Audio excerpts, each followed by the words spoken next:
Warren Doyle, it is a pleasure to have you on the Single Track Podcast. How are you doing today? Doing fine, Finn. There's a lot to talk about. I'm looking at topics around endurance records, the purpose of the AT, making social change, the role of the outdoor industry, the relationship between government and the natural world. Where I want to start, one of the things I learned prepping for this conversation was how much, I guess the word is flack, you received some from like the old guard at the time, sort of the traditional thru-hiking AT community when you set your speed record back in the early 70s. And from what I could gather, there were concerns that sort of your style, your influence, it was turning the trail into a figurative racetrack. And maybe what was most fascinating to me, the news was so widespread in the community that even Benton Mackay apparently weighed in and sort of frowned on it. And so I guess first, at the time, being in your early 20s, how did you make sense of being at odds with sort of the leaders of the trail? Well, it was all new. And the problem is I never used the word speed. I don't think it's fastest known time. It's an endurance thing. I've always saw it as an endurance. My first hike, I walked. I didn't walk didn't average more than 2.3 miles an hour, but it was endurance. And for me, endurance is something that people shouldn't have any problem with. I admire endurance. Everybody loves Shackleton's book, Endurance, and that's a good quality to have.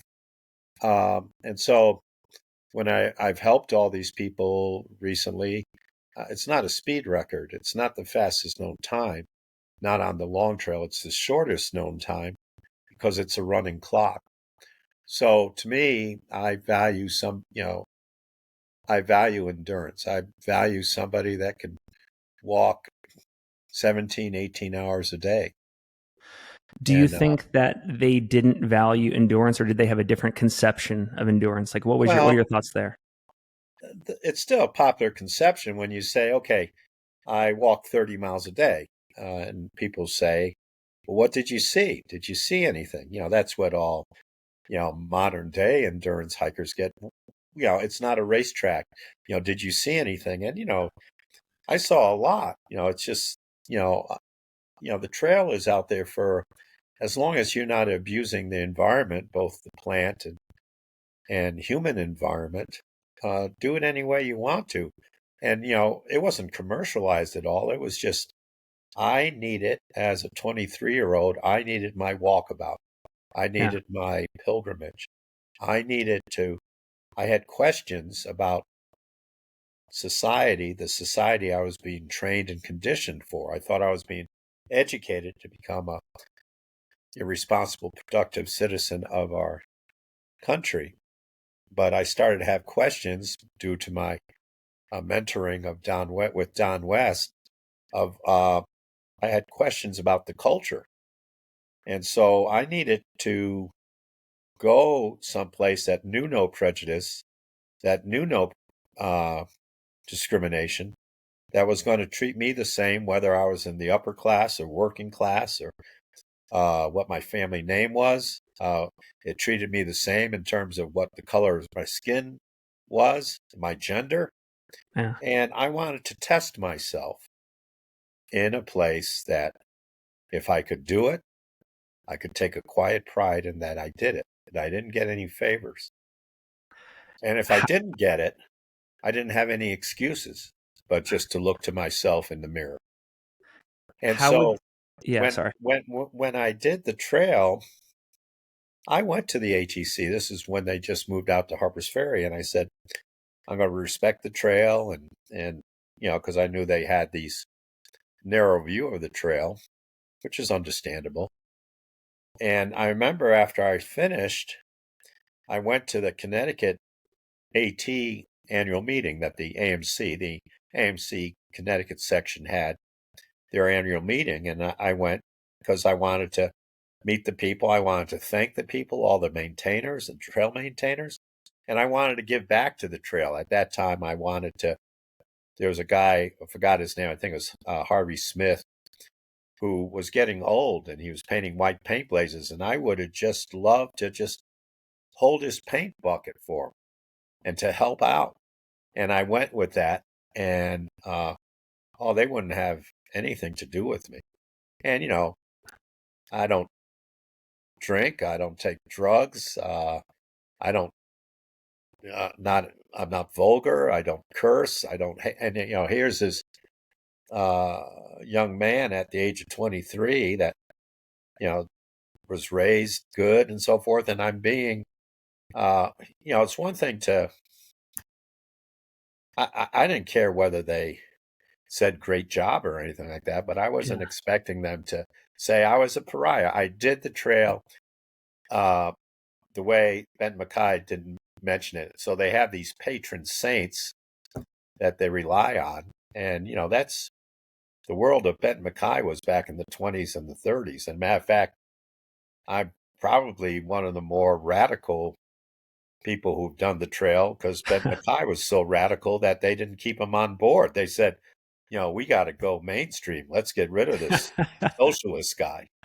So, it's like, had I met Ben MacKaye before my hike, he probably would have said, yeah, your head's in the right place. You're going to respect the trail and I understand what you want to do. And so, that was unfortunate that happened because they lost an important human resource.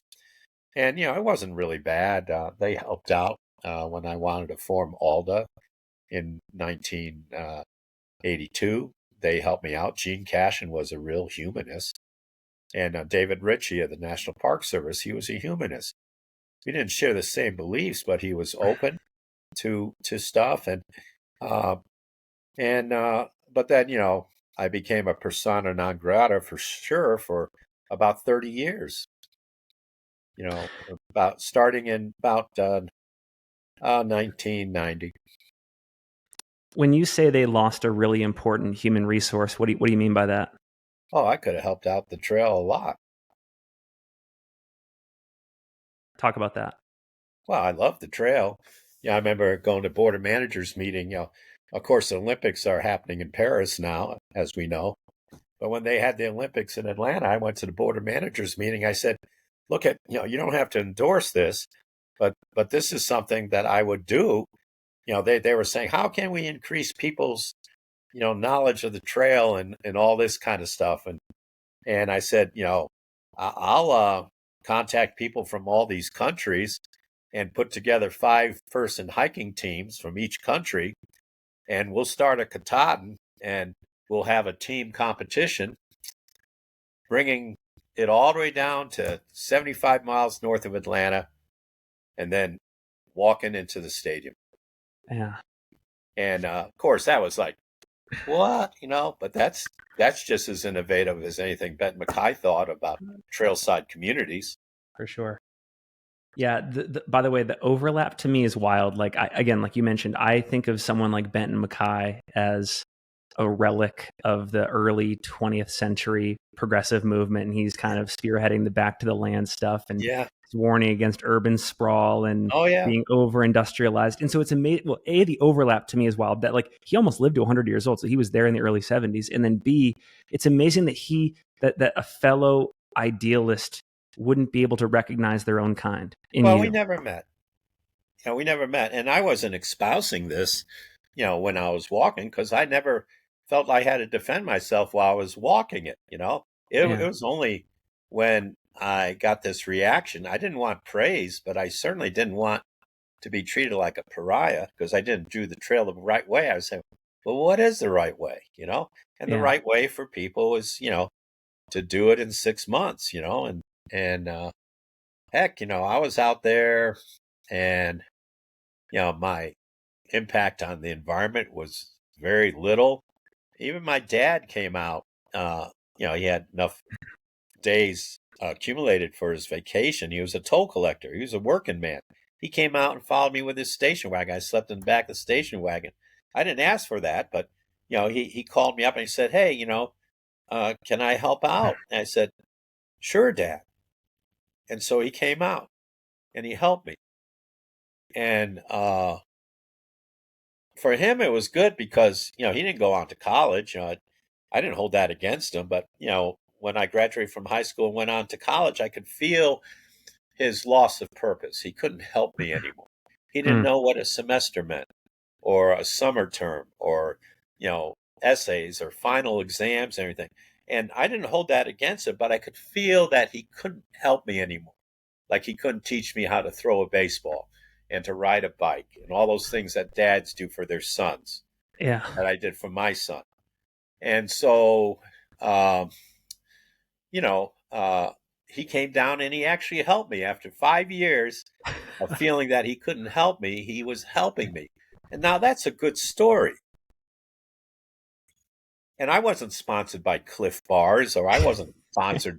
There weren't no likes or social media or anything like that. This was like an old station wagon, I didn't have Red Bull hat on and stuff like that. This was just totally grassroots folk as, you know, and if I'm leaping down, Prospect Mountain into Williamstown to a Beethoven symphony, which I had on my headphones, they just had the radio station, NPR headphones, and that music catches me, and I'm going down to Beethoven's music, leaping, and just that's beautiful. That's beautiful. That's Yeah. freedom. Wait, so you were carrying some technology back in the early 70s, like a CD Walkman type thing or a cassette No, tape it was player? in it was in the headphones. Oh, that's awesome. The Okay. radio was in the headphones, and then it's funny. Like the only headlight was a metal canister with 4 D-cell batteries. That's the biggest thing. Can you imagine 4 D-cell batteries in a metal container with a wire? It was almost like a coal miner's headlight. It was pretty cool. A couple before we change topics, just a couple things. So you mentioned that sort of there it came to pass that people that got inside sort of the Appalachian Trail bureaucracy, they ultimately kicked out the people like Benton Mackay, or they neutralized Well, them early because they on, yeah. early on, right? And Didn't he make had them a feel welcome. I wouldn't say kick them out. yeah, They don't make, people should only go devote their time and energy to places where they feel welcome. That's the thing. They don't have to be praised, but can you make me feel welcome? sure. But anyways, like he had this pretty, you read a philosophy of regional planning, he had a pretty utopic vision for what the trail could Sure. become. That's the magic to me. Like, he had this idea, and this is more for the audience, not you, but like Yeah. we'd build these, like you said, permanent trailside communities. It would emphasize the values of like recreation, rest, natural study, agriculture. Like he wanted to spark that back to the land movement. And it doesn't seem like we're anywhere closer to that. Like that possibility was axed pretty early. Well, yeah. But what it was is what I saw in the 70s and this land acquisition thing. They took the trail out of a lot of small towns. When I was hiking the trail in 73 and 75, it went through a lot of small towns. As a long distance hiker, it was good to go into these small general stores, but they took it out of town. And the biggest one, probably the last one, was Monson, and that was messed up. Yeah. Because here they just have their 50th anniversary supper of the Maine Appalachian Trail Club, and Keith Shaw was there, and Pat was there, and they're so happy to have the trail going through Monson, Maine, because it's a small town, and it was a source of pride for them. And then next thing you know, they rerouted out of Monson, Maine, so it's one of the road crossings is truck traffic. There's a curve there, and people were hurt. I mean, the townspeople were hurt. And so here you had a trailside community right there, and it made it less accessible to the Yeah. long distance hiker. God. And not to mention the economics too. I think about going through a town like Hot Springs, early on in your Yeah, journey. well, they still go through Hot Springs, and Of that's course. a trailside community. Heck, that guy that runs the house down Elmer Hall. He's what Ben Mackay had in mind, Yeah. but he's growing old now. What a resource he is. And you don't see any evidence of that being replicated or. Well, see what it is. It's they took the trail out of all these towns. They took it off all the roads, even if the roads were gated, even if the roads were impassable. They took it all out. I call them the rotophobics, and they had a little statistic someplace in DC. Oh, we got this amount off the roads. And, that was their goal. Fast forward it to, 2020 or whatever you want to call it, 2015. And they're promoting trail town communities, and so it's just a chamber of commerce thing. And, they get the town gets a sign, we're a trail town. And so they've come full gamut. But the trail community they have right now is purely commercial. It's tourism. And that isn't what Ben Mackay had in mind. He wanted that like serious integration. Well, I think he wanted people to be able to go into towns. First of all, the beauty that was lost, if you want to call it about diversity, was to be able to go through a trail town and walk down the street, go to local businesses, see how people live. That was important. And now it's just been homogenized and sanitized because that's what the National Park Service does. Yeah. I want to hold the thought on the National Park Service because I do want to get to it. But first, you mentioned like your hike was totally grassroots, folk in nature. Oh, yeah. You contrast that with Cliff Bar supported, Red Bull supported adventures. Yeah. We can debate that. I don't necessarily think there's. It's just the way it is now. Soul. I'm just pointing out the differences. Sure. And I think there's trade-offs. We can explore all those. But I have heard you say that, you're in a lot of ways, you're firmly against this outdoor industry. You're against the commercialization of the outdoors.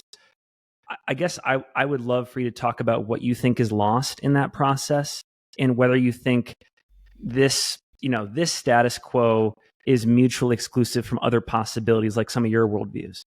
Okay. Well, the outdoor adventure industry, it's probably been in existence now for maybe 40 years. It wasn't there when I first started. And it's things rather than thoughts. So if you put all this out there where people start thinking about things, and, Grandma Gay would say it's not things, it's your heart and your soul. And, you'd think with all this lightweight equipment, blah, blah, blah, blah, carbon fiber. Ray Jardine. Well, I worked with Ray Jardine, and I was a lightweight backpacker, but it was lightweight backpacker, like out of Walmart or, yard sales and stuff. And so I was early on in terms of this lightweight stuff, not ultra lightweight or anything. And so what happens is you have all this lightweight equipment, yet the completion rate of the Appalachian Trail hasn't drastically improved. So that goes to prove that people are still not preparing themselves properly to complete the Appalachian Trail. It's not the equipment. That's a perfect example of what's happened in the last 20 years. You think with lighter equipment, blah, blah, blah, lighter boots and all that, the completion rate for the Appalachian Trail would go up. But it just diverts people from the why. Why are they walking this trail? It reminds me of the Emerson quote, "You only see what you possess." Yeah, we see only as much as we possess. And, so my thing as a social change educator is I want to enable success. I don't want to enable failure. And so, the 10 groups I brought up the trail, 8 of them were circle expeditions. 7 of them had 100% completion rates. 100% completion rates. Now, somebody said, well, your first couple ones were college kids. They're 18, 19, 20 years old. They got the physical thing. But my last 5 expeditions had people of all ages in their late 60s, 50s, 40s, 30s, 20s, and they all completed the trail. So we set that ageism thing on its head. Yeah. So it can be done. You can have 100% completion rate on the Appalachian Trail if you prepare properly. If your reasons for doing it match up with what the trail requires. The trail isn't out for you. You're out there for the trail to mold you in any way it sees fit. And you know what? Out of all the things I've encountered in my life, the thing I trust the most is the trail. How come? I trust it more than the church, our government, our country, family, school, or business. How come? I told you, it doesn't know any prejudice or discrimination. And you have to take self-responsibility. It's not going to give you this. You have to earn it. You are a guest in someone's house the entire time. You said earlier that it's things rather than thoughts. And I've also heard you say... it's thoughts rather than things. Sorry, thoughts rather than things. But at least the outdoor industry would have that flipped, right? They would have that flipped. Yeah, right. And I guess I've heard you say, or maybe it was you were quoted in articles, but I've heard you say that back in the 70s, the AT environment, it was this more literate, substantive arena of ideas type experience, like you're talking about Siddhartha, Herman Hesse, Tennyson. Yeah, Ralph Waldo Emerson, Henry David Thoreau, Bob Marshall, Edward Abbey. When we sat around a campfire, of course, there's not as many campfires now, which is okay. But even if without a campfire, the level of conversation was much more substantive than what shuttle are you going to take? What hostel are you going to take? Blah, blah, blah, blah. There's nothing philosophical. There's nothing in the humanities. There's nothing literate. And the way, the Exhibit A is there's a register at the last shelter northbound that's outside of Baxter State Prison. It's Herd Brook Lean-To. It's in like a dumpy swamp. I know it well. And I said, gee, I'm going to budget 5 hours of my day today to reading this because, the expeditions would sort of be at the tail end. And I'd read all these beautiful, beautifully written things about what the journey meant to these pilgrims. And over the years, same date, I'd passed through, that register got smaller and smaller and smaller and smaller. And the register entries became much more shallower. Like Harry Chapin says, a man could go 10,000 miles and still be right where they are. And they did not accept, they didn't accept the gifts of the trail. They weren't aware of them. And would you argue that you could draw a direct line between the type of conversation happening on the trail now and like the marketing of the outdoor industry that is of course. Okay. Yeah. And in life in general, this monetization of your experience with vlogs and likes and, there's some people that, all the people on cyberspace are enablers of failure and enablers of mediocrity. Accomplishing the trail is not mediocre. Yeah. Why would it be in the interest of the outdoor industry to establish that narrative where like what we talk about on trail or the norms of the trail, where what we're talking about is gear, what we're talking about is the next hostel? Like why isn't would their purpose? That isn't their purpose. Because I feel like someone like Yvon Chouinard there from Patagonia, like he's somebody maybe early on. Yeah. But I'm sure he's not happy with things either. I'm sure that guy with the snowshoes aren't happy. Burton guy isn't happy with things that changes. And then what's lost in the what is lost in the process right now? Like for someone who's experiencing the Appalachian Trail, a thru-hike experience in 2024, what are they missing out on that your generation didn't settle over the campfire in the 70s? Like, do they need to continue to recycle those philosophical conversations? Is there a point where you have to start to act on your philosophy? Maybe like this generation is just acting on what they decide is settled philosophy. And I'm just speculating here. I gave up trying to save the world a long time ago. If you can't beat, my mantra is if you can't beat them, don't join them. So it's just the way it is. It's just the way it is. Now, what's really nice is occasionally I see someone getting the gifts of the trail, and I'm going to be so supportive of that person, and I'm going to be complimentary of that person so they don't feel so alone. Yeah. And you think they are until they encounter someone like you? Like, do you think they're like sort of a pariah? I don't think that they're pariahs, but,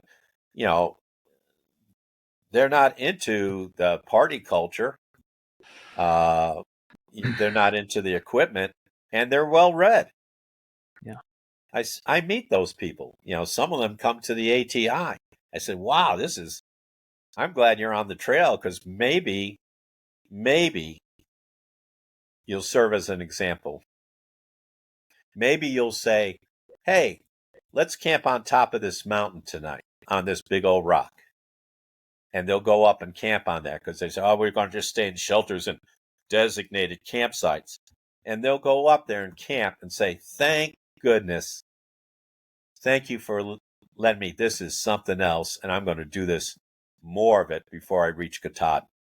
And yeah, you drank untreated water. I'm going to do it too. Thank you so much. I mean, what a gift that is, to make people unafraid of water. Yeah. And to use common sense rather than unreasonable fear. On the water thing, I just feel like the technology has gotten so seamless that even if you weren't scared of something like Giardia, or you weren't worried about what it was going to do to your system, setting aside all that kind of stuff, setting aside even the medical opinions out there, the caps on some of these refillable bottles are so seamless that it's just like, why wouldn't you put those on? Yeah. Like, it doesn't take any time. It doesn't take any time to treat your water any longer. It's not like you're putting an iodine pill and waiting 30 minutes, Well, I didn't even do that either. I was on the John Muir Trail. I hiked the John Muir Trail 3 times in my life. Yeah. And, I brought my Sierra cup. Wow, I'm in the Sierras. Might have this Sierra cup here. And I'll just let that. And, I'd come to these streams. I was just living on protein shakes for 2 weeks. And I'd have my Nalgene bottle, which you can't have now because of the internal frame pack with the wide opening. I'd, put that in the stream and put my protein and drink, and I'm out of there. So it doesn't save time. I agree with you that, thank goodness, the filtering systems have gotten lighter, less expensive, and more time efficient than they were in the beginning. I grant you that. I want to talk about the relationship between the trail and the government now. I heard you use the phrase Baxter State Prison. For some people, it's Baxter State Park. I'm not saying I agree or disagree. For most people, yeah. It's kind of a funny play on words, I guess. But talk about your observations about the relationship between the trail and the government, especially entities like Baxter State Park, especially the ATC. I've heard you say before that like their representatives, with the exceptions of people like Don Ritchie, their representatives, they don't understand the spirituality of the experience, the value of these pilgrimages, these walkabouts, that they act more like regulators than educators. So talk about that. Well, yeah, they are regulators rather than educators. But Baxter State Park shouldn't. The problem with that is it shouldn't be called a state park, because most people in the rest of the country, especially parents that go up to pick up their kids, they think it's going to be a state park. And then they're faced with all these regulations and reservations and all this kind of stuff, and no services, which I don't mind. I would love to have, like Edward Abbey, I would love to close down Skyline Drive and just have people walk into all these things. Close down roads, have them walk in. And the people that can't walk in wheelchairs or whatever, that they could use the highway. But, I have a history there where they had a rule in the early 70s that you couldn't climb the mountain if it was raining in the summertime. in the summertime, if it was raining in the summertime. We're talking about July and August. And so here we are in the 1975 expedition, 19 people walked the whole way, already from Georgia. And in Monson, I called up and I said, I have this group of people. I realize that you have this rule, but we're on a schedule because the next day people have to start school. We're on a strict schedule. And I said, but, we've been through the whites and all that, and we take care of each other. 19 of us take care of each other, and we're seasoned. We're not day hikers. We're seasoned hikers. We've come all the way from from Georgia. And, I talked to the director at the time, and he gave me an impression. He says, oh, okay, well, thank you for calling. I'll see what I can do. And so I thought, well, that's good. And a week later, when we got to Katahdin Stream Campground, he didn't even notify the ranger at Katahdin Stream Campground. So then the ranger said, oh, I didn't know anything about you. And so the ranger calls in, and of course, a bureaucrat will take, knowing that he didn't do what he was supposed to be doing, took this and no, they can't go up. So I drove in, there's someone there with a car that was meeting the group. And I drove in and really very diplomatic, tried to talk to him. And, I go into the headquarters, and the pistols, the state troopers, the rangers had group pictures with them at the pistol range. They had ranger cars with blue lights and stuff. And even the local people didn't like them. And I knew that after that meeting was over, I wasn't going to change their mind. And I didn't argue with them. I didn't raise my voice, but I sure let them know what I felt, the way I looked at this person.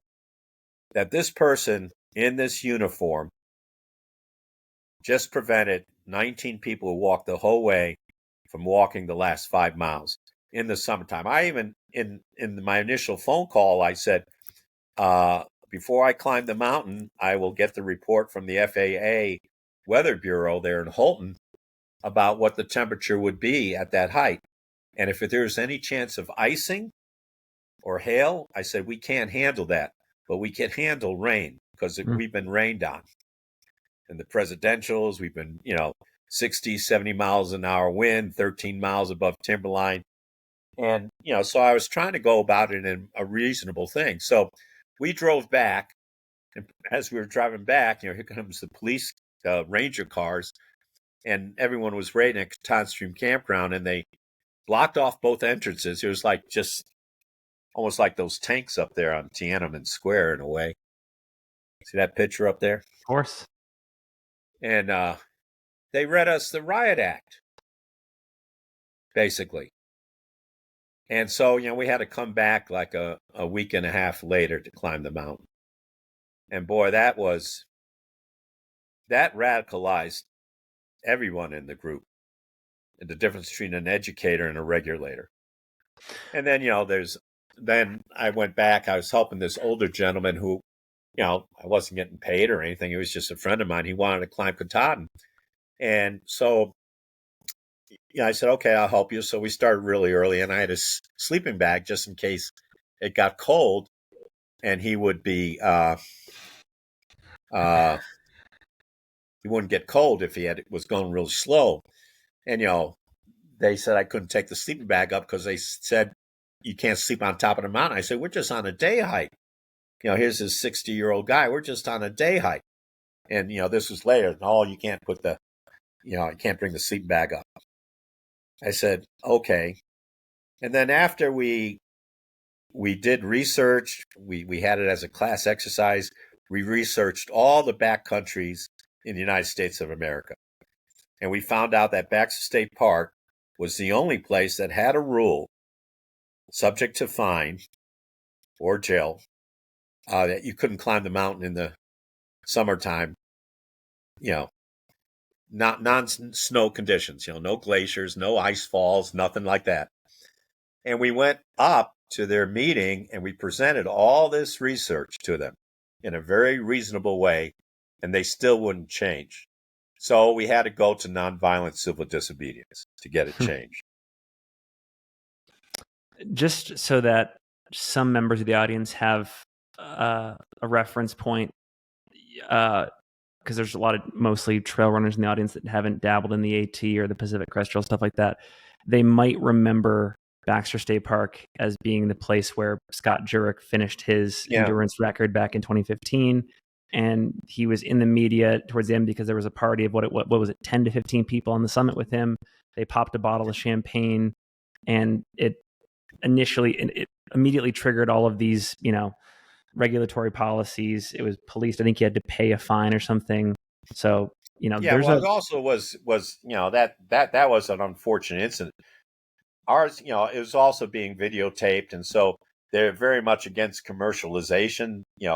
The walking in the rain in the summertime, that was very unjust because there were people that were walking from Georgia all the way up, and they're waiting at the Katahdin Stream Campground 2 or 3 days to climb the mountain, and some of them had to go home. Yeah, because they had to go home. And so that the Scott Jurek thing, he brought some of that upon himself. Why is this particular mountain so significantly regulated and policed? Like, I think, because I thru hiked back in 2014, there were many points on the trail where I was way more concerned, at least personally, about safety, being caught in the alpine, exposed during a thunderstorm, whatever. Katahdin is significant, but so is, being on, the Roan Mountain Balds, or, like you said, in the presidentials, or on Greylock. Like, things can get weird. For people that don't know the history, like, can you talk about why this place is an relative outlier on the trail?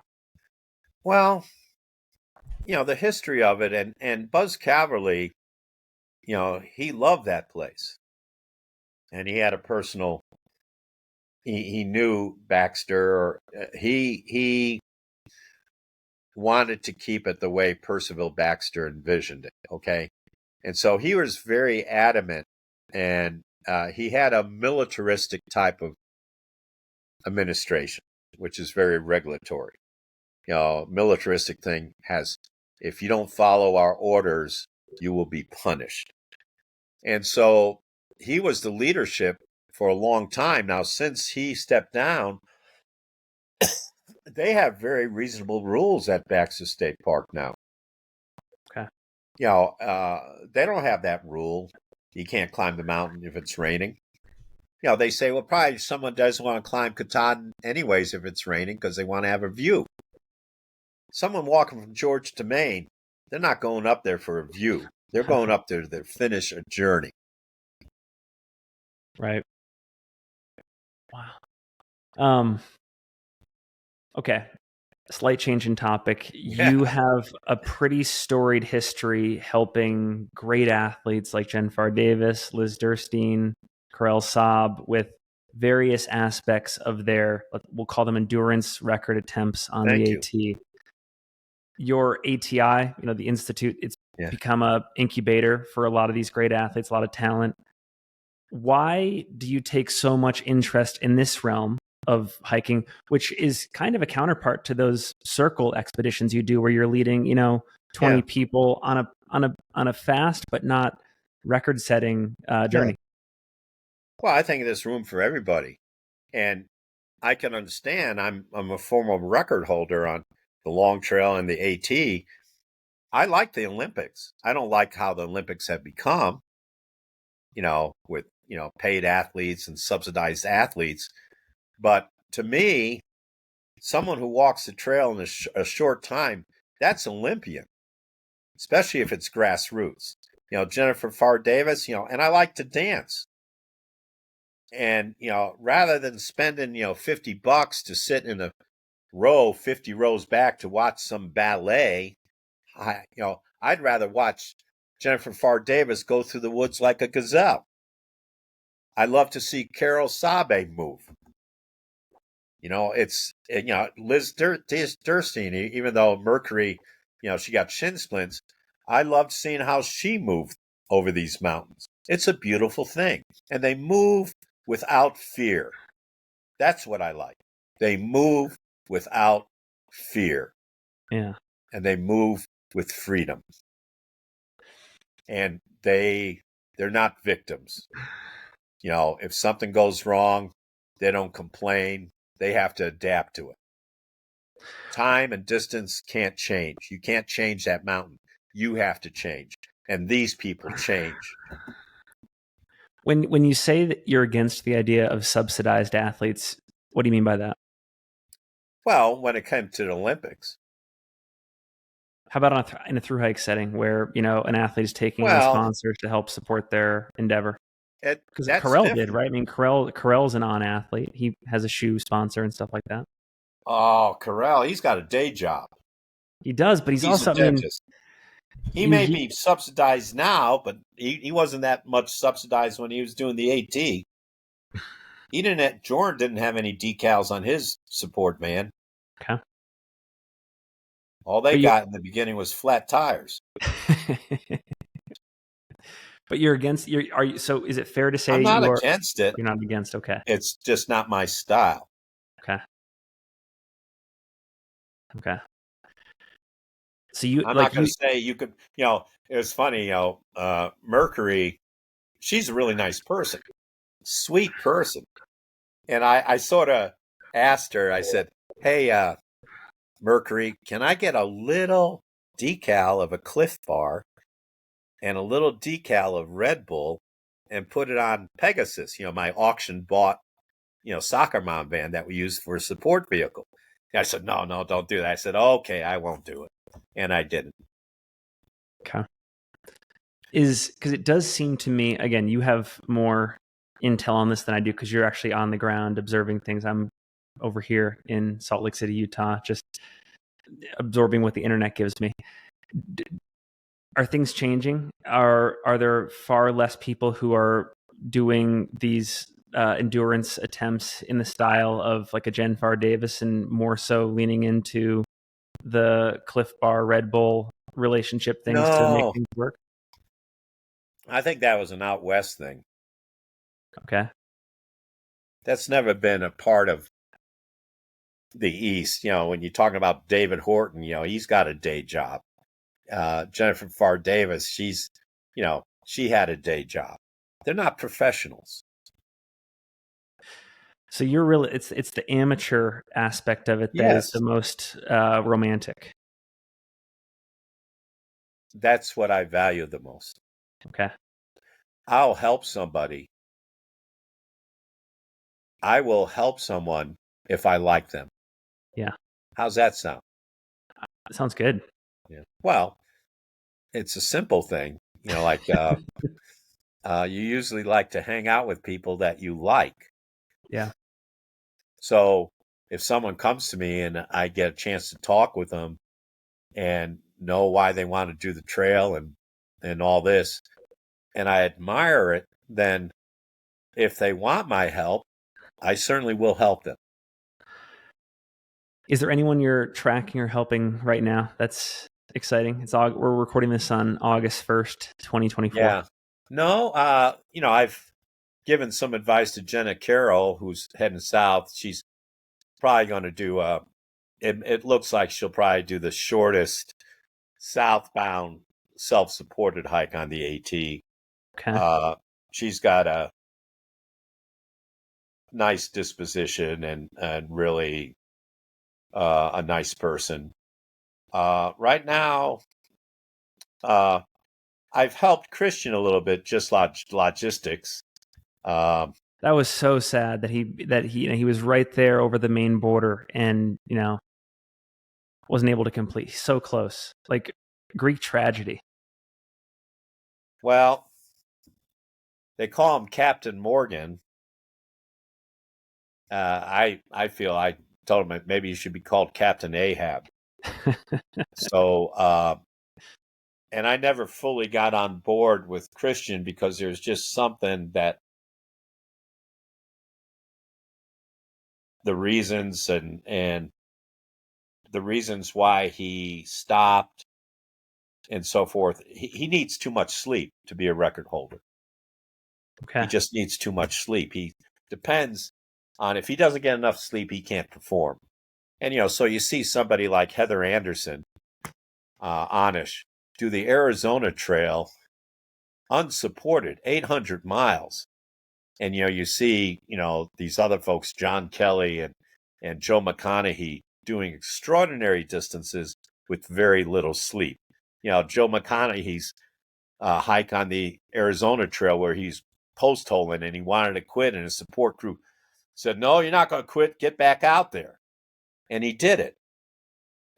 And so those are the people that are expanding, Jennifer Pharr Davis, the last true walker of the Appalachian Trail, to be able to be content and walk 3 miles an hour consistently 15 or 16 hours a day.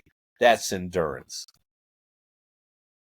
So you fall in the camp that sleep is mostly an emotional need? Yeah, psychological need. Yeah. Psychological need. Okay. Interesting.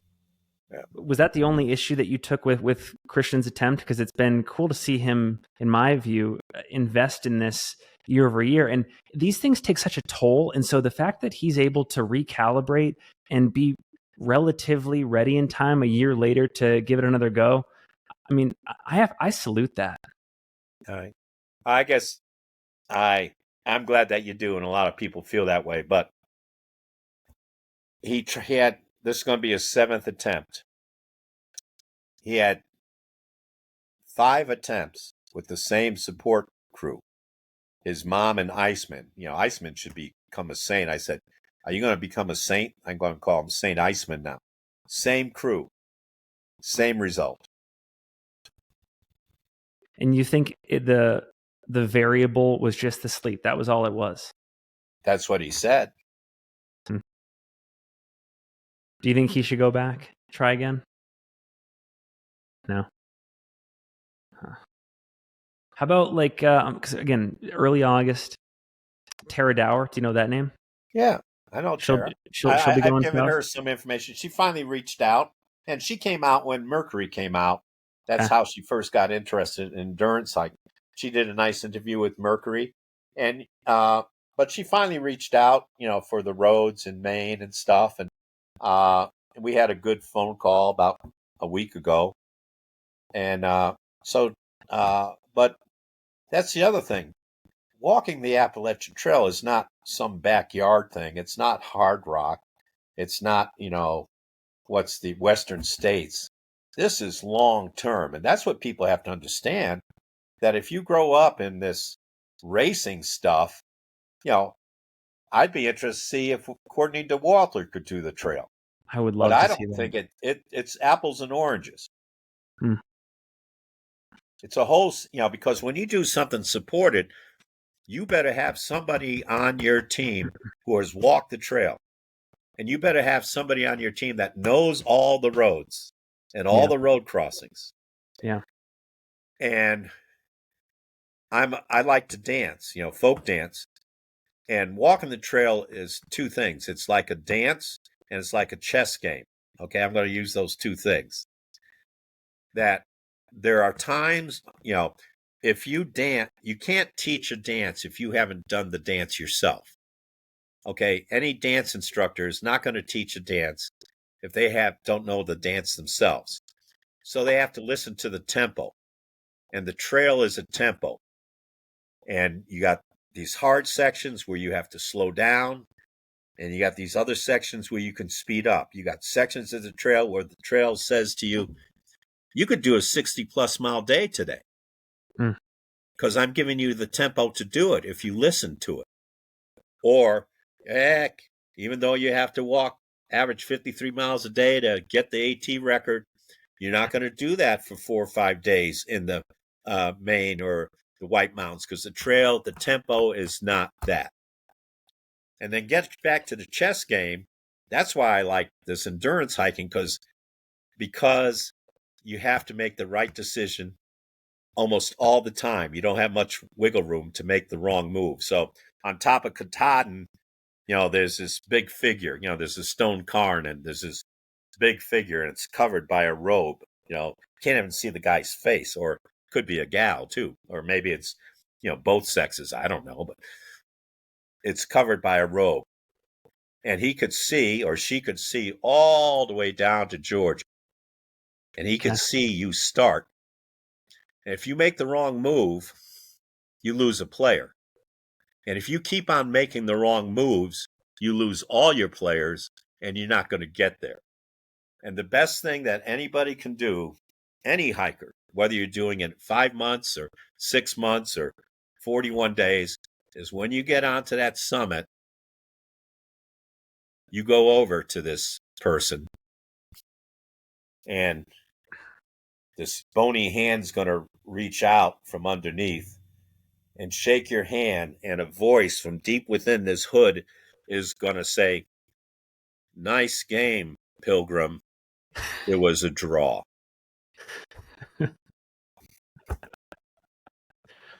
So dancing and chess. I like that. That might be the hook to this episode, that clip right there. I like that. When I saw Karel and Joran, because I didn't know, no one knew about Karel.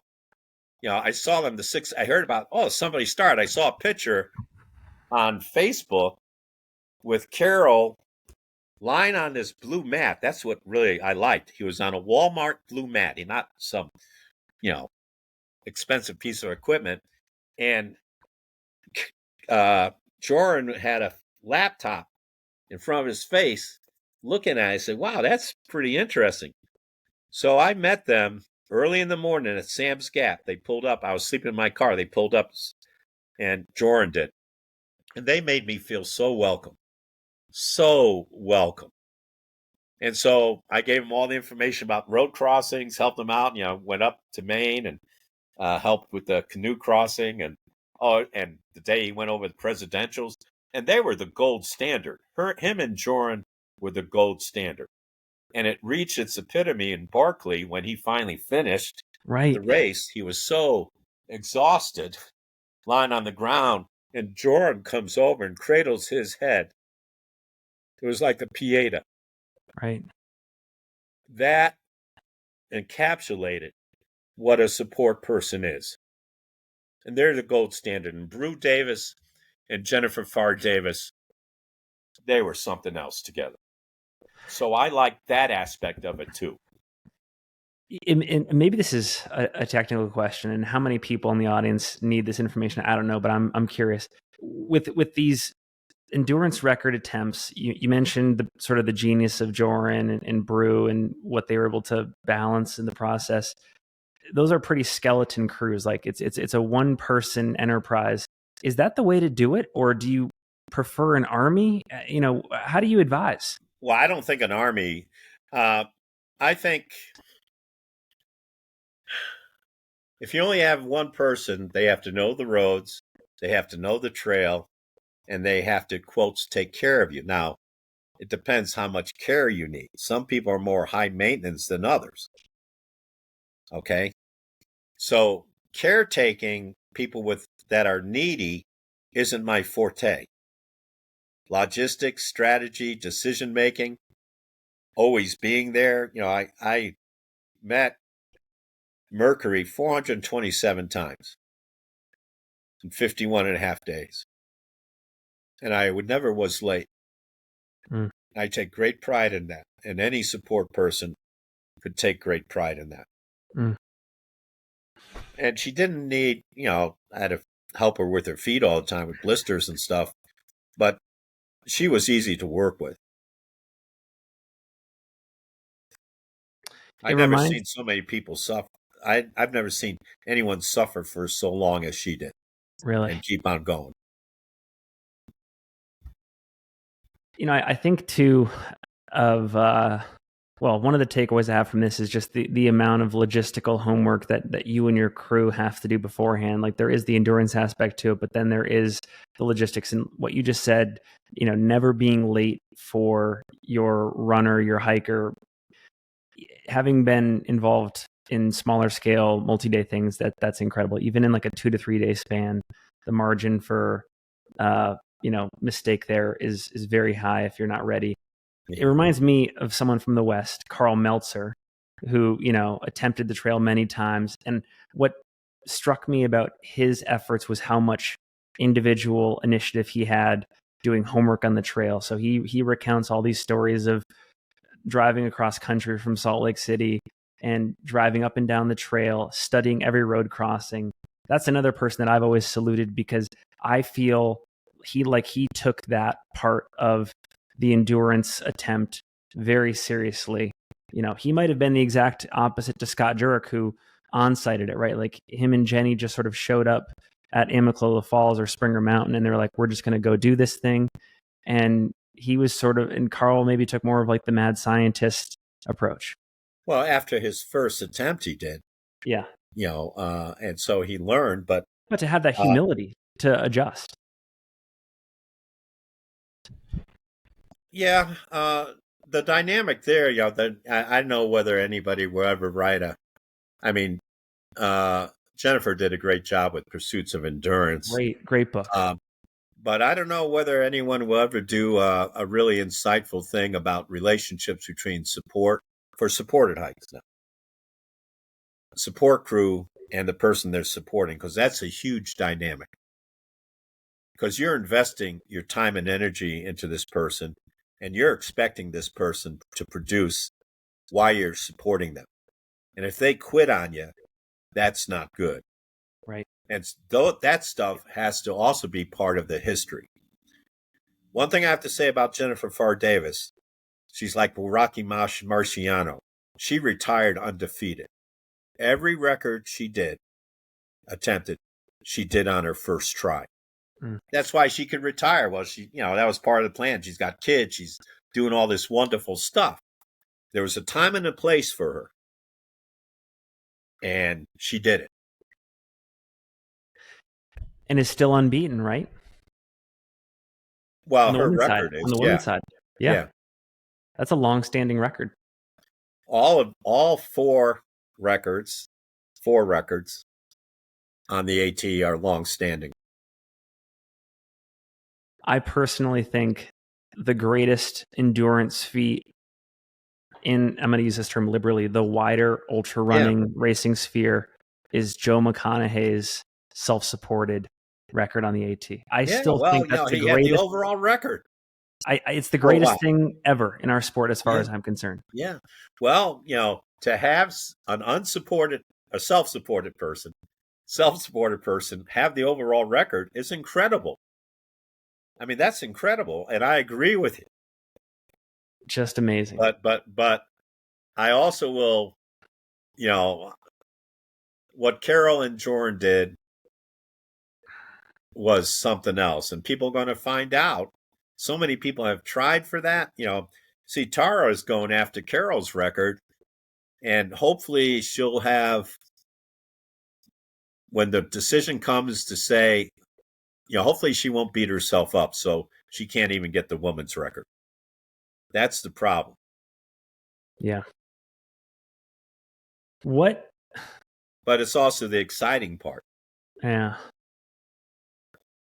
What part of this realm, this endurance speed record realm, following this stuff, helping with this stuff, what part of it is still fresh and interesting to you? Like why do you keep coming back to it as something that you want to follow? Is it like following a baseball team year over year, and there's just that like eternal reason? Or are there new things that new insights you get about the human spirit or what's possible physically? Like, just talk about where you're at, like why you've been interested for 50 years. Well, remember when I said my dad came down and helped me? It gave him a purpose. Yeah. And my dad lived with Terry and I for the last 10 years of his life. And,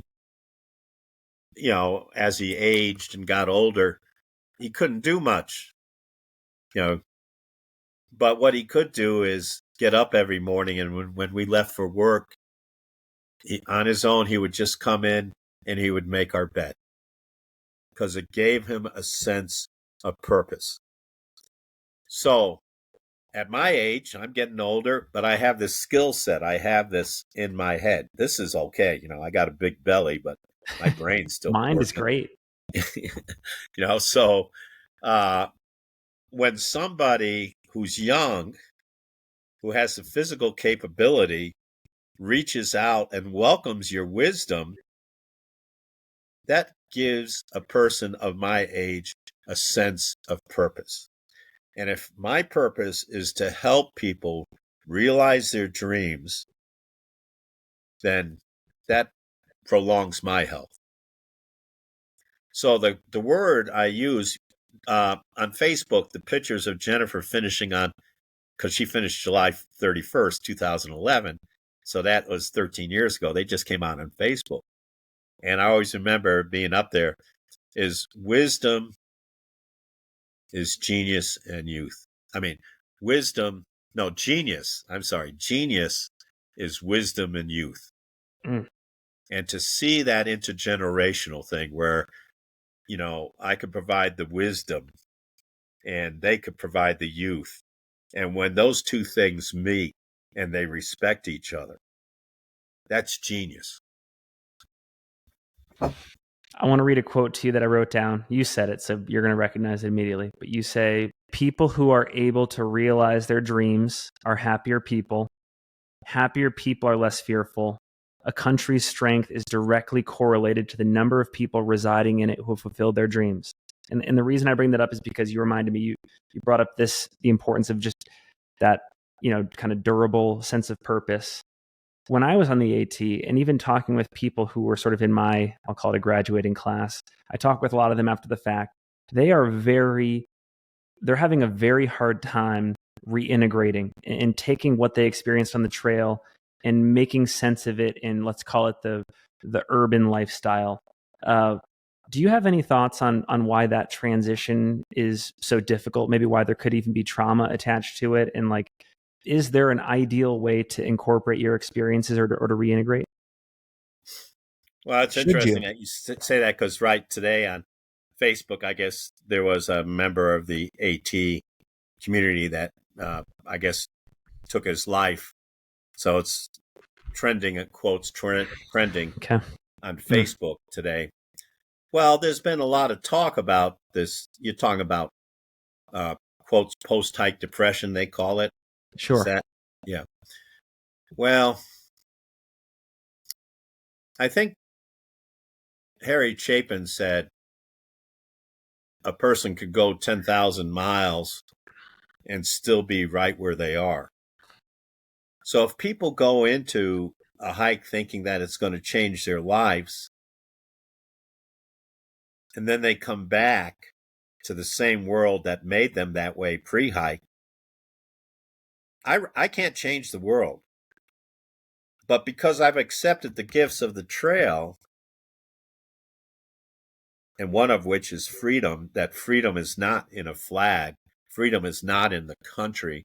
I don't need anybody fighting for my freedom. My freedom is within my ears. Sure. And although I can't control what's out there, I certainly can control its effect on me. And so my wilderness is here. And they say wilderness untouched by man, wilderness untouched by society. And so people who are well adjusted doing the trail before they do it, who want to do it for a challenge and love of the outdoors and, to have this journey, they'll come back and have no problems. The people who aren't adjusted and are looking for something, they're going to come back, and it's not the trail. The world is not the trail. It's prejudiced. It's discriminatory. It's mediocre. It's violent. It's greedy.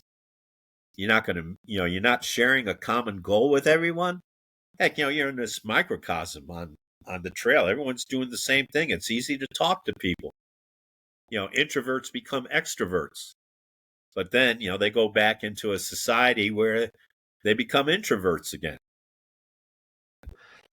Part of me wonders too, because when we were talking about the outdoor entertainment gear industry earlier, we were talking about how culture has totally changed on the trail. And I wonder, again, this is just speculation, I wonder maybe the trail itself is not as powerful a change maker in the sense that if you're able to watch Netflix in your tent at night, if you're checking your phone every mile, and if all of your conversations revolve around, the minutia of a piece of gear, it's not as much a thinking culture; it's a consumer culture. Maybe that explains some of it. Like you actually weren't departing that much from the prior life to begin with.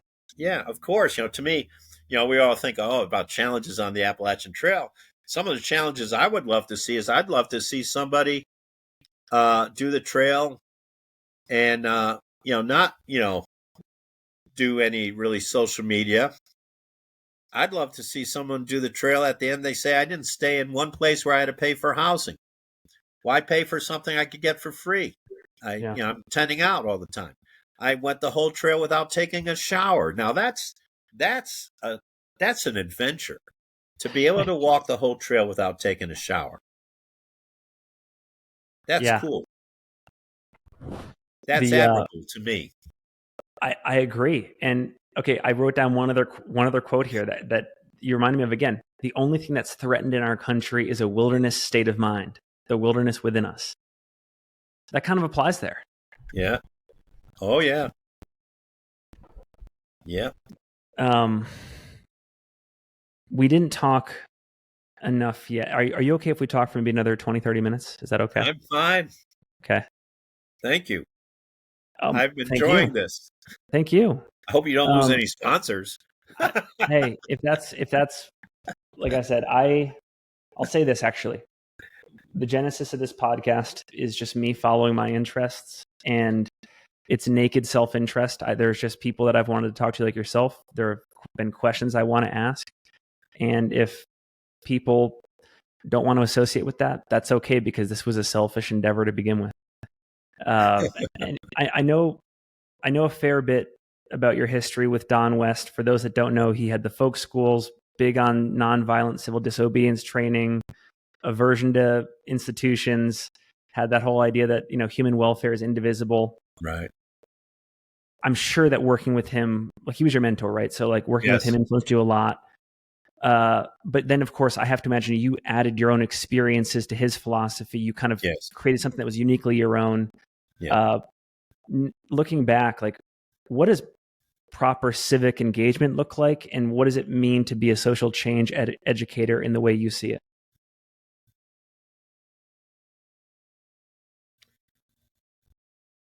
Well, it's like being a support person for an endurance hike. Never hinder somebody's dreams. Always help them move forward. There's only the road ahead. My eyes are, there's no road back. My eyes are blind in that direction. There's only the road ahead.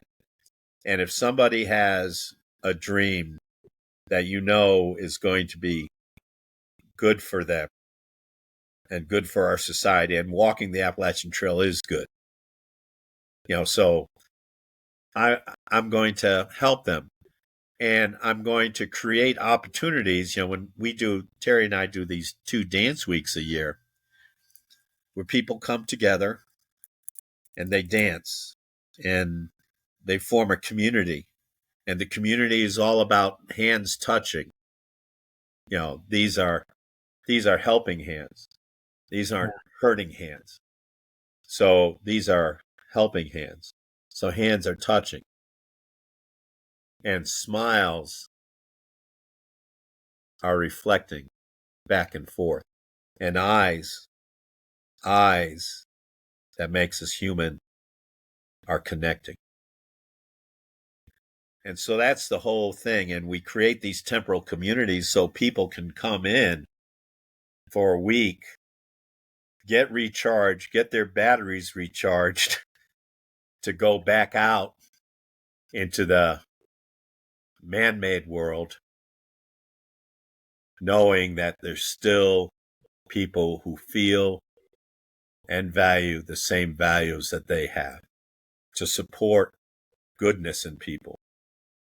And, basically, like Don West said, if I could find a secret key to open wide the hearts of men, I know that then we all could see the beauty the beauty buried there within. So he believed, and Rousseau, with his born, savage, they said a person is born beautiful, but our societies do more to corrupt that spirit. He wasn't a Puritan. He wasn't say we're born into sin. Original sin, yeah. Yeah. And so fundamental goodness was Don West, his belief about the human condition, fundamental goodness. Yeah. Courage to be human. Courage to be human. Pride because he is. And then what is? Okay. Yeah. Oh no, go. You mentioned a social change. So I'm very selective of how I spend my time and energy, and more so now that I'm older. But I've always been that way. That I'm not going to waste my time on anything that I feel is not good. I'm not going to support anything that I feel is mediocre. And a lot of times, just like, against the grain. You're going against the grain. And so the whole main thing about that is that could be a lonely existence, but it's not a lonely existence because you find people that feel the same way. They're just not articulating it, or they're afraid not to articulate it because they don't want to be slammed. Yeah. Especially now on social media. And you feel like your environment is it Mountain City, Tennessee? That's Mountain City, Tennessee. Yeah. Is that the lost state of Franklin? Yeah, that's near that. Yeah, very good. Yeah. You know your history. Well, I know the lost state of Jefferson over here on the West Coast, and I've actually I just finished reading this book called American Nations by Colin Woodard. Okay. Have you read that? No, but I'm glad that you know about Franklin. A little bit. I mean, if we want to talk about it, we can. But like, it was top of mind for me because this whole idea that not every nation in America has a state is really compelling. Like, if you think about the original 13 colonies, at least in like modern American history, that doesn't like one for one square with all of the, sort of discrete cultures and like how, state lines were drawn and such. It's just fascinating. And like how, what would have happened if we had Franklin as opposed to like, Tennessee and North Carolina? And it's just, and it's Franklin because Ben Franklin endorsed it, right? That was like a Ben Franklin endorsed idea. No. Really? Okay. Yeah. Not that I know of. It's just that people were, I guess I liken it to, contra dancing is a passion of mine. And during the COVID thing, the central authorities say you can't dance because contra dancing is super spreader event. We kept on dancing because people need that connection. Not many people danced, but the people who wanted to dance danced. And we got buried on social media. One person even said, anybody holding a dance event now should be arrested for murder.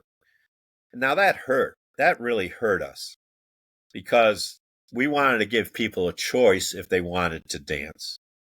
And we're very proud of the fact that in the Southeast, there was 8, we call them CCC dances, covert COVID contra dances, where, all these people would show up to dance. And one of the first announcements they would get from the stage was, please, nobody post anything on Facebook. Because we were getting hammered. Just like the people in Franklin, state of Franklin. Yeah. I know I'm all over the guy, right over here in Jonesboro, which is lost state of Franklin, below the Mason-Dixon line was the only publication wholly dedicated to the abolition of slavery. And that only lasted 7 issues before they burned the place down. Wow. You never hear about that. The Battle of Kings Mountain, one of the most decisive battles in the Revolutionary War, the Over the Mountain Men, fighting against the central authority. Because their feeling of freedom was closer to the freedom we have today and now, though, it's running full circle. We have this centralized government now that, you know, heck, we know who's taking advantage of that for his own benefit. We talked about that Emerson quote of you only see what you possess. Yeah. And that's something I think about a lot, where it's like, how much more, I try as hard. I am not there, but I try as hard as I can to latch on to sort of the literate camp of people that want to experience the trail. And even still, I think how much more of the trail would come alive if I really had, through books and watching conversations and, TV episodes, whatever, how much more of the trail would come alive if I knew the in-depth history of a place like Catawba, Virginia, Yeah. and the Delaware Water Gap, and I mean, Well, I'm Pittsfield, glad you feel that Massachusetts. way, because back in '75, when we had this group of 19, this was like unheard of. We generated a lot of nice press for the university. This is before they had the women's basketball team, University of Connecticut. Yeah.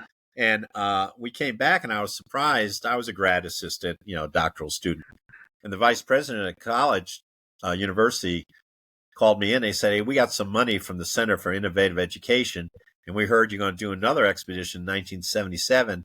They said, we'd like to make a course out of it, or try to integrate it into the curriculum. Oh. I said, well, I don't ever want the expedition itself to have any credit or anything, but they gave me some money, and I knew faculty members that always wanted to teach something dealing with the outdoors, but they couldn't because they always had to teach what they had to teach.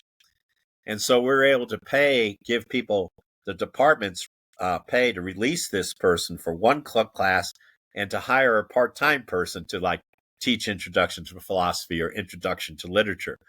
So we had a 3-credit course on the literature of adventure, where we read all, Man Who Walked Through Time, Endurance, Annapurna, all these beautiful Ed things. Garvey? No, not Ed Garvey. Okay. That's Adventure of a Lifetime. There wasn't anything philosophical about his book. It was purely, trail related. But then we had a philosophy teacher. We did philosophy of people with nature, and there was nothing like environmental philosophy back then. Nothing. And we had flora and fauna of the other Appalachians. The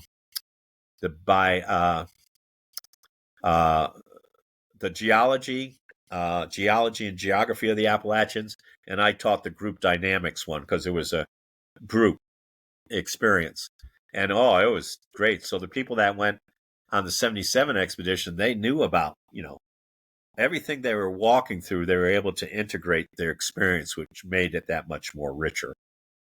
So I wrote down, as you were talking, I wrote down a couple of things: the literature adventure, the philosophy of people with nature, and environmental philosophy. Any books come to mind in those categories that people listening, watching should check out? Oh, that'd be hard to say. You can tell me offline too. You can I've been out of offline. academia for a long time. Yeah.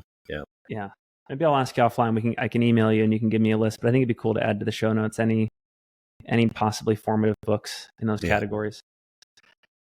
Okay, I know I'm all over the place, but what is practical poverty, and why did you take a vow? Did you say, why did I take a vow? Why did you take a vow of practical poverty? Yeah.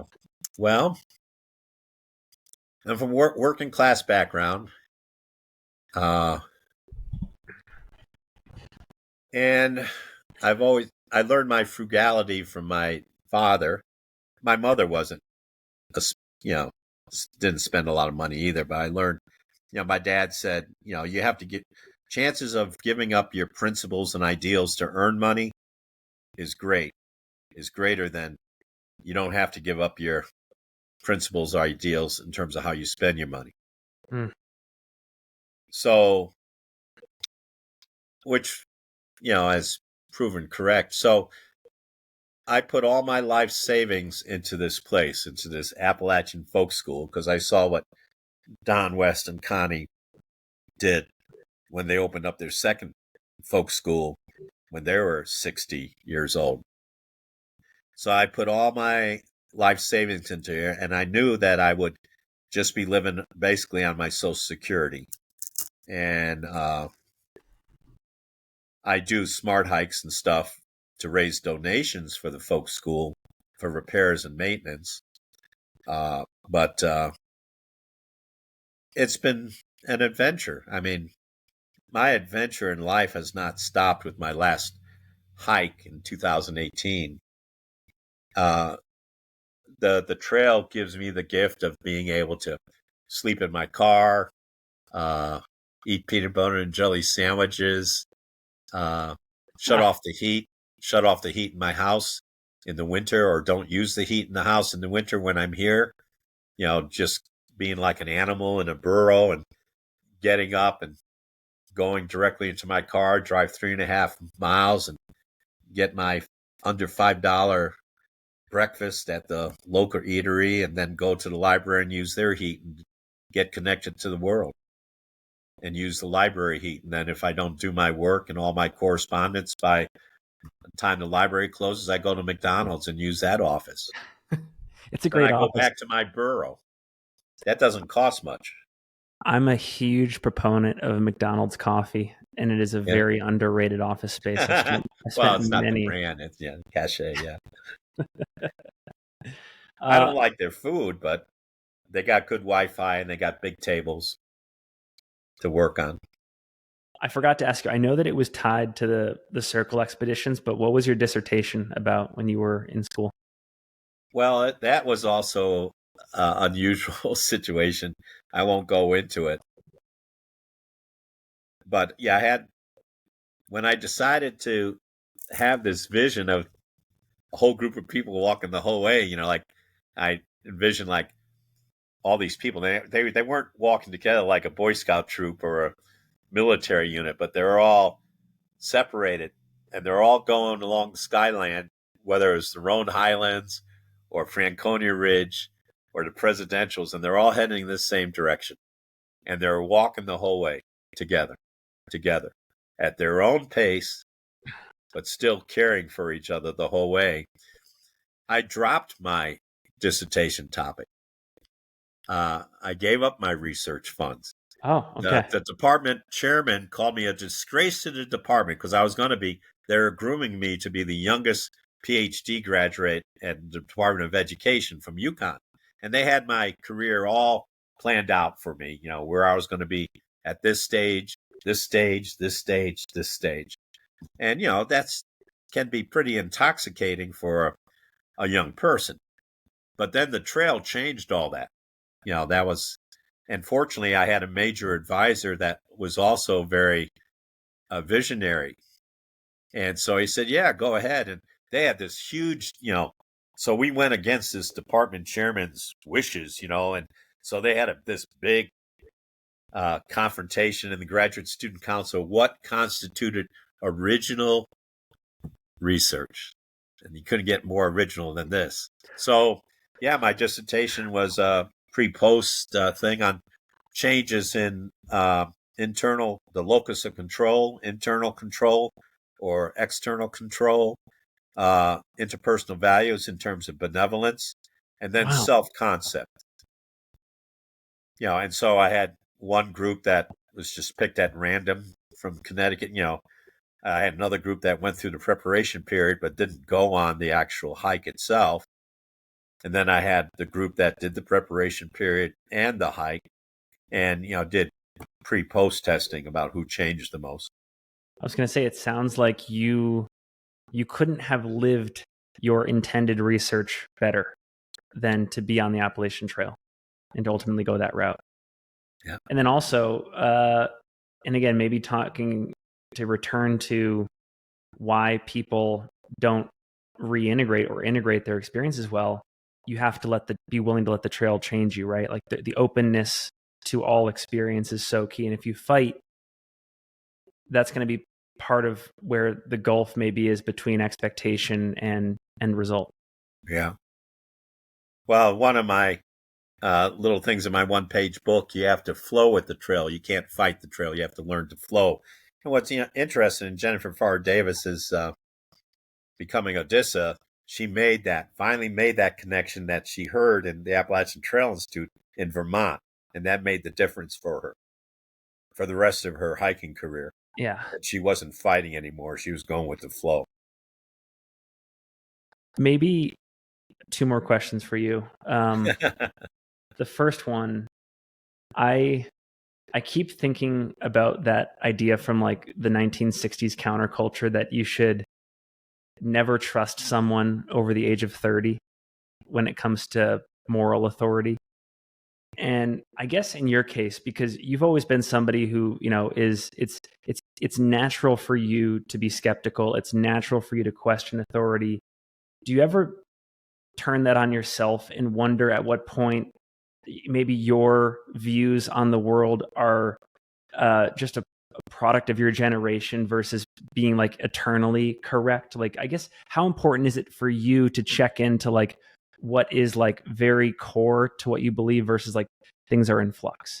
Because as someone I'm starting to get older, and I'm already starting to notice places where like I'm at odds with people younger than me, and I'm like, am I right, or am I just in this natural state of human evolution where like I get old and crusty and actually all the innovation is behind me?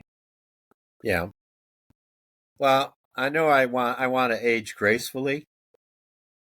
And I saw Don, had a cynical side to him and an angry side to him, but he still had this beautiful side to him, which, I always wish people could see. I saw it. And Robert Frost, his epitaph on his gravestone said, "I had a lover's quarrel with the world." And that's why artists have such a hard time. They create beauty. An artist creates beauty, and they see beauty, and they can't understand why other people can't see that beauty. So I'm at peace where people aren't going to see it. Okay. But some do. Some do. And they've become very close friends. They've become very pleasant memories. And those memories, that intensity of that, all those moments that I've had far outweigh the stuff that's like, I was going to say, I've been to, 6 Trump rallies now. And I've gone because I wanted to see it with my own eyes, not the lens of the media. And are you a Trump supporter? No. Okay. Not at all. Okay. But I think Plato or Aristotle said, "Know thyself," or Socrates said it. One of those 3 guys. Know thyself first. Know thy neighbor. I have good relations with my neighbors here. We don't, because we're neighbors. That's all we expect, to help each other out. We don't have to all go to church together or anything, but we're neighbors. We share a place on this planet, and we need to help each other. Know thy community. That's why I do contra dancing. Know thy community. So honor your partner, honor your neighbor, wave to the person across the hall. But this other thing is know thy enemy. And so I want to know my enemy. And for 6 times now, I've observed and I know my enemy. But it's good to be reminded of it. I don't shy away from controversy. And so here I was in this huge rally. I have no Trump stuff on, but I have just observed. I just observed. Make America thru-hike again. Well, they have those hats, MAGA, of course. And if they were selling them cheap enough, I was going to get one. And instead of great, I was going to put duct tape on it, not at the rally, and put dance instead. Make America dance again. Last little bit here. Coming back to Benton MacKaye, I wrote down one more quote. I wrote down like 6 quotes for this episode. And it comes from one of my favorite books of all time, which is Benton MacKaye's book, Project and Regional Planning. He says, quote, "Let us assume the existence of a giant standing high on the skyline along those mountain ridges, his head just scraping the floating clouds. what would he see from this skyline as he strode along its length from north to south? What will we see 100 years from now? End quote. And I guess, he's trying to peek into the future and get a sense of how the impact that this trail is going to have on society. And maybe throwing this to you, are you worried about the place of the Appalachian Trail in modern society? Is it a tenuous existence? Do you think it's going to only grow its influence? Like when you listen to this quote, like what's your response there? Well, first thing I'd think, I never, knew that quote.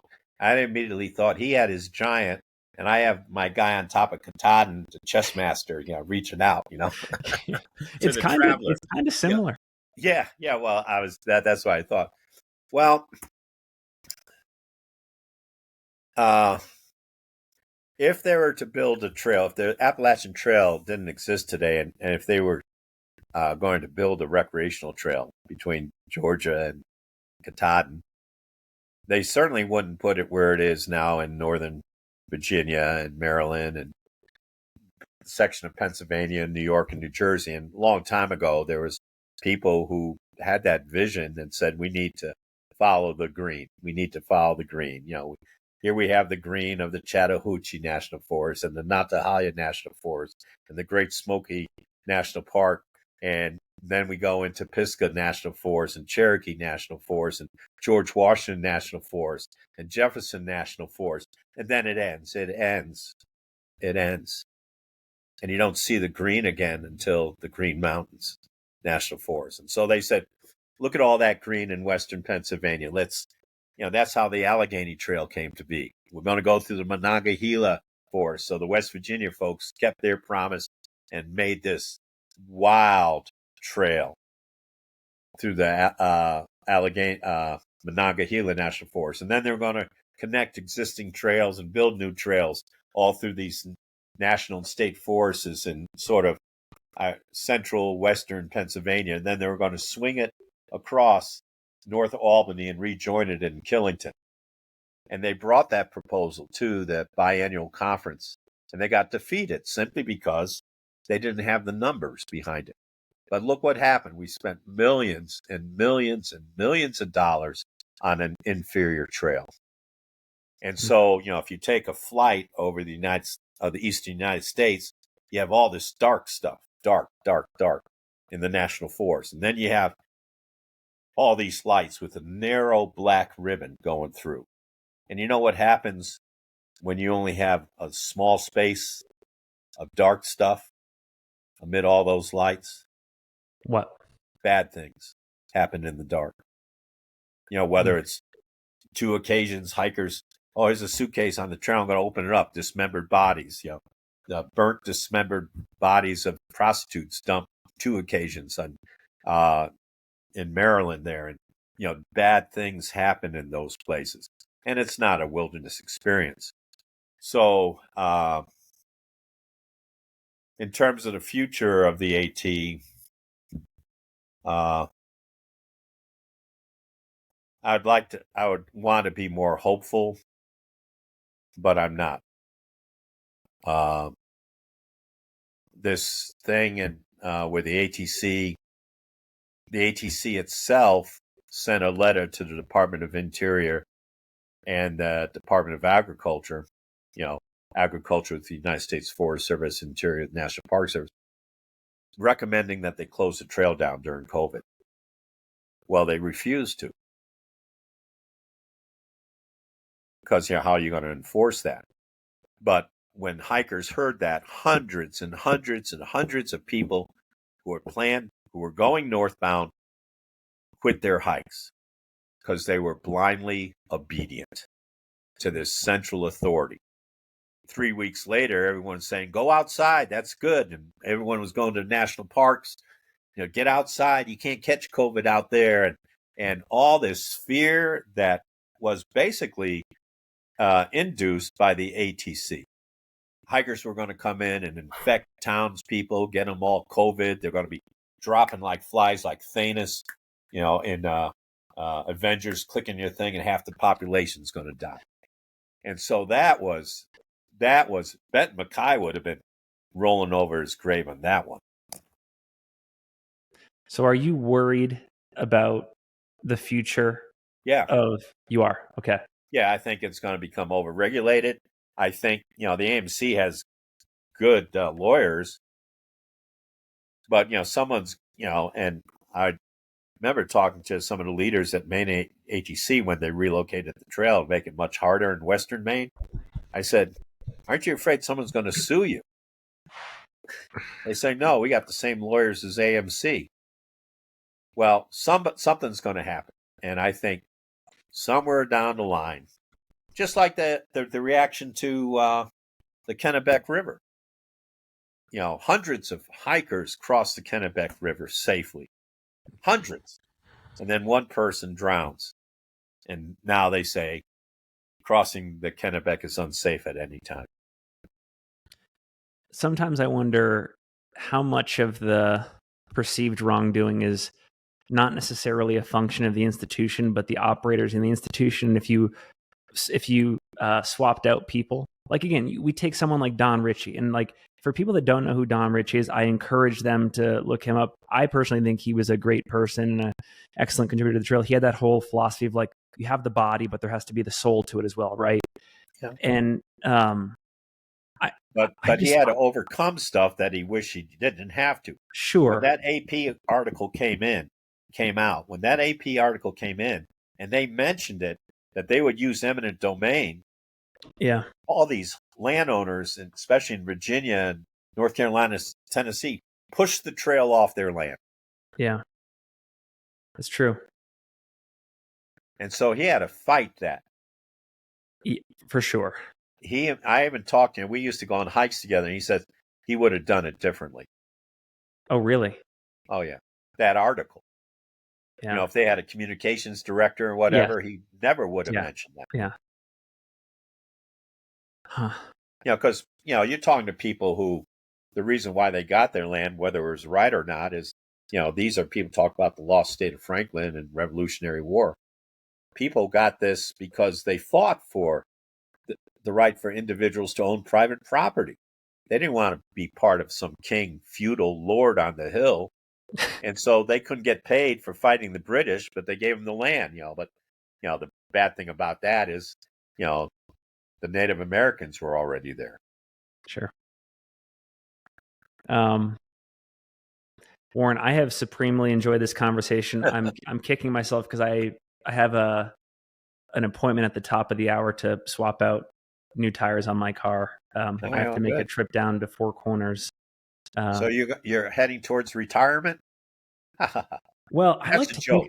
That's a grandpa joke. No, here's the thing. I'm glad you brought it up. I feel like I already retired. I feel like I retired 3 or 4 years ago because I'm doing what I love.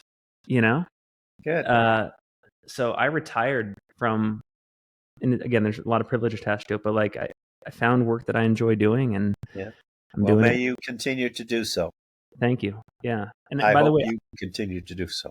And I deeply appreciate your life's work. There's a quote that if I was more courageous, I would aspire to live by, and it's pioneers get arrows, settlers get land. And I think your pioneering created a lot of figurative land opportunities for endurance athletes to make a lot of meaning out of their thru hikes and to go after these endurance records and stuff. So I salute you for that. And I do feel like our conversation was a graduate level conversation in the sense that we didn't go through a perfect biography of who you are as a person. So we will link to other shows you've been on that maybe sequentially tell things better. But like I said, the way I operate is I just have topics that I want to cover with people. And if it's out of order, so be it. Yeah, this has been great. Yeah, I appreciate you. Very good questions. Thank you. I've enjoyed it. We appreciate you, and this has been awesome. Thank you so much. All right, you take care.